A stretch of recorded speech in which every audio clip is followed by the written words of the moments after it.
we are back at the garage. We have Moos here. And Daan is... I think worked out quite okay. Yeah. We're looking at what we did last time with the painting. There's the valve cover. So what are we doing today, Daan?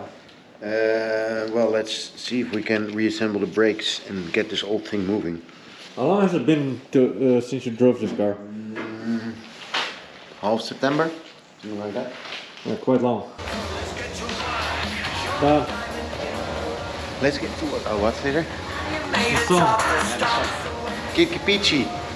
Kiki-Pichi, you almost broke them up. I did break them up. Oh, nice. Well, they're still going.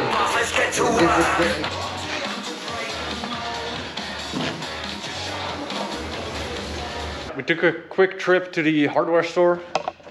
Got some Q-tips. In the pharmacy. So we could clean out the holes for the glide pins. Glide pin holes. Glide pin holes. You're a pinhole. You're a pinhead. Who are you calling a pinhead?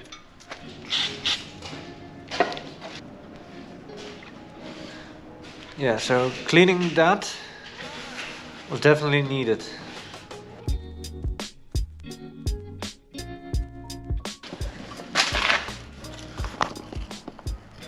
Ooh.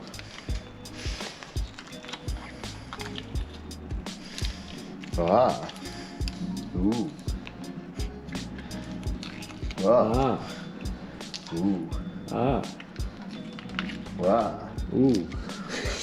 This is so stupid.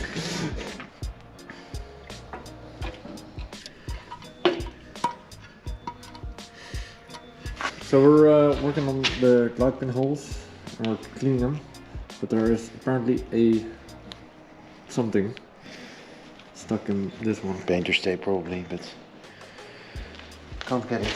Would you have any light that I can shine on it? Can you see it? Difficult. I do think it's rubber all the way through. It is. How do you get it in place?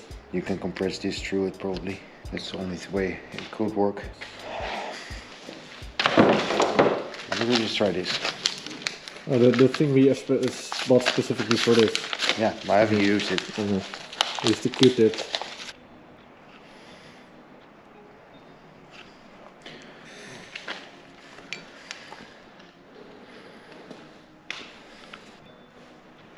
Oh. Did you poke through? Yeah, I did poke it through the end. Right, so we found the crap that's in there. Now we can properly clean this. So we were cleaning the rubbers for the glide pins and we cleaned them a little bit too hard. Dan, show us. Yeah, we killed this one, so like this shouldn't be possible, but it is. Yeah. So it went straight through. The rubber was way too hard, so I'm just gonna order some new rubbers. And the one that was sort of right, like the rubber's still a bit cracked there, so it's how old is this car, Dan? 23 years? Something like that.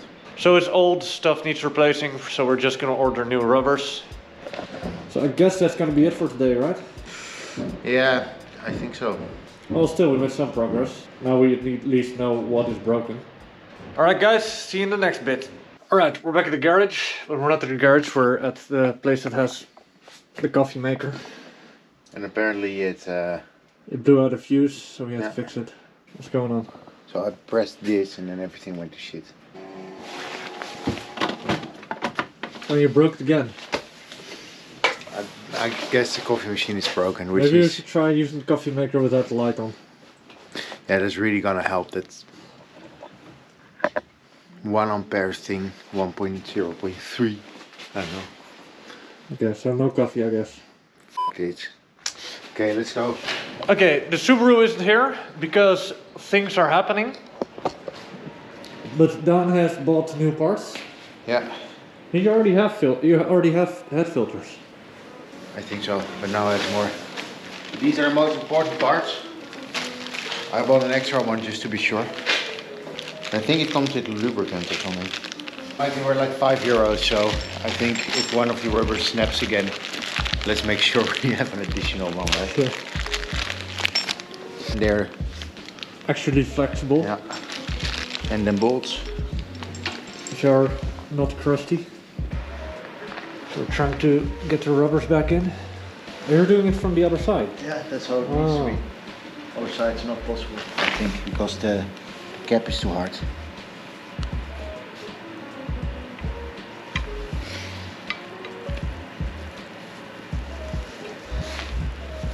Is this technique working? I think so. It's a lot further. It just needs to be. Was just not to kill the rubber.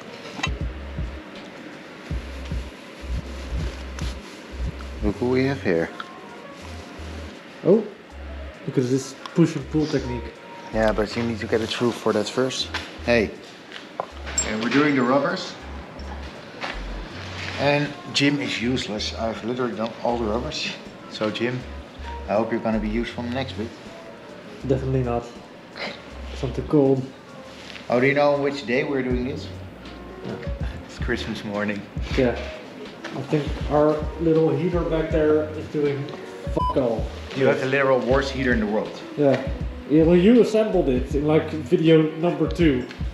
Greenhouse Garage episode 2. Daan assembles the heater and then he does it wrong. Daan is a genius and a hero. He has fixed the coffee maker. So the only thing I did was plug the water heater out while the coffee machine was warming up, which apparently uses a lot of voltage amperes. And that was just enough to get it warmed up and make some coffee. Nice. And probably only on this part that glides, right? Oh, it's yellow. Yeah. So apparently this is the good stuff. Yeah. Very important step. And I might need your help. It's not rested on like usual. Wait, so this goes like this, yes. Actually Loctiting the bolts for once. Luckily we didn't do it last time. Yeah. It's very windy outside, so the whole place is creaking. Oh, yeah. And Daan dragged me out here on Christmas. You know, if the thing drives, we're going to do a tilt-down drive.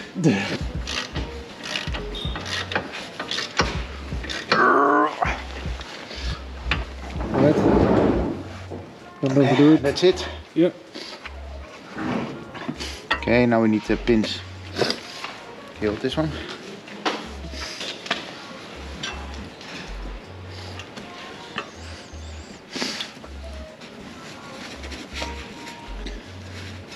You have no clue where it is in the rubber. I think you're in already, but you need to thread it. I think so. Like it. You really think it's working? I think it's working, yeah. Yeah, it must be in, otherwise it can't be that far, right? Yeah.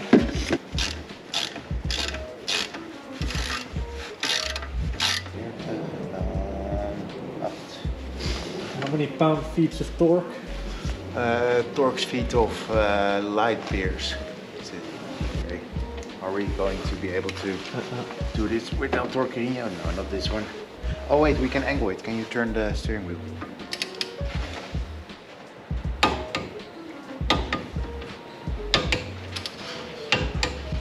Torque to spec. Spec to torque. So I guess that's it. How about the other side? Yeah, for this side. Yeah, for this side. The other side is just the same. So we'll do the other side of camera.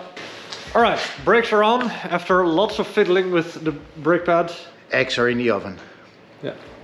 So, okay, let go.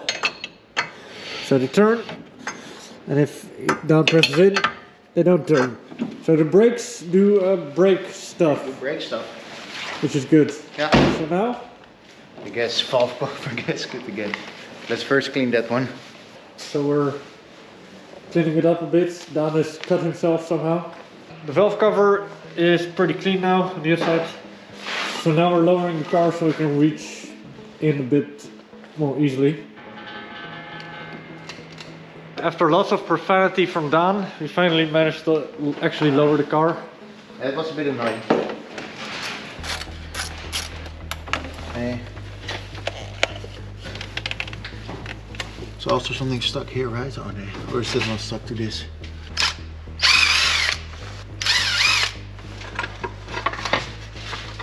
Hey, and there we go. Little bits of silicone gunk from last time.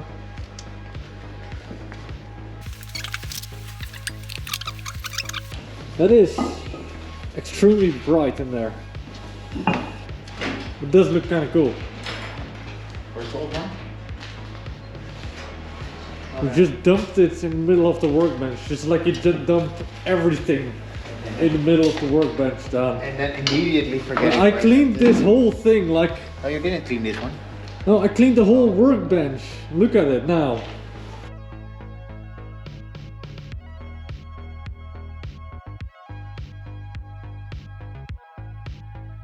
Everything's in? I think so. Alright, we are back at the garage. It is still extremely cold here. And we're about to start up the MX-5, see if it actually works. Yeah, we had quite a discussion regarding the spark plug cables. Yeah, Google so is full of shit, but hopefully the car won't explode. We found a million ones online, but this one I trusted most. This guy says 3214. It's stuck in my head from countless times I've had to work with my wires, okay? And then you have this other guy that says there are 4 combinations that work. 3214 is the factory one, but also 2341, 2314, 3241 also works. So that guy sounds reliable. He sounds like he's tested everything. Yeah, let's see if it explodes. Yeah.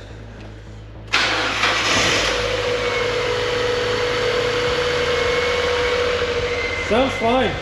Besides the slight whine from the accessory belt. Yeah. Alright, let's take it for a test drive.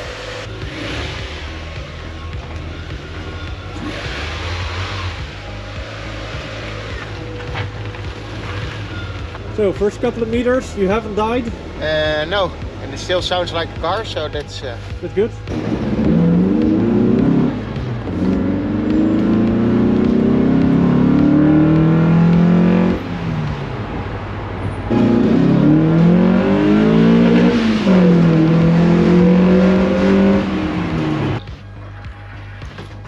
We seem to have found the source of the oil leak.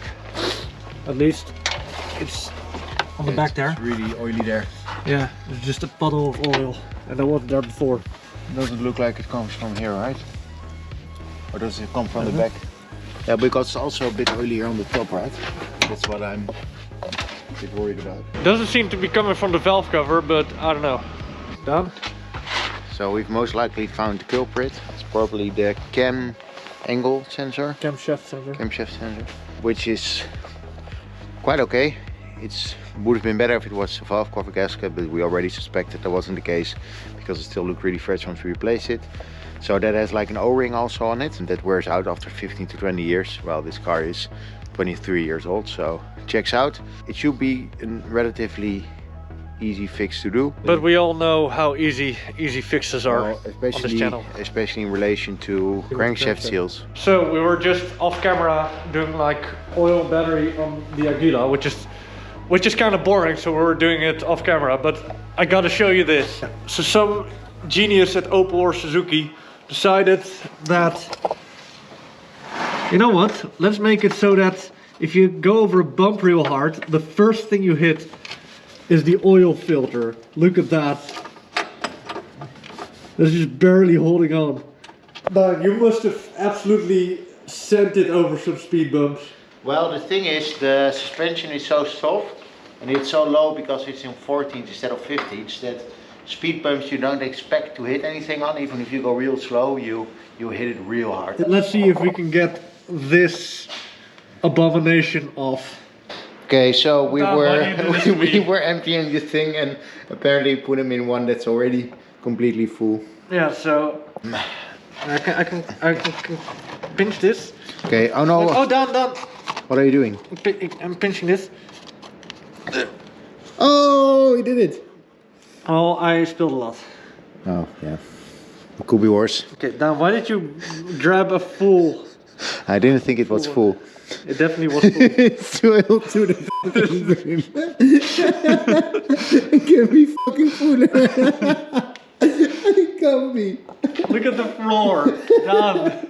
We just cleaned it too. Yeah. Oh. God damn it. That'll be it for today. See ya.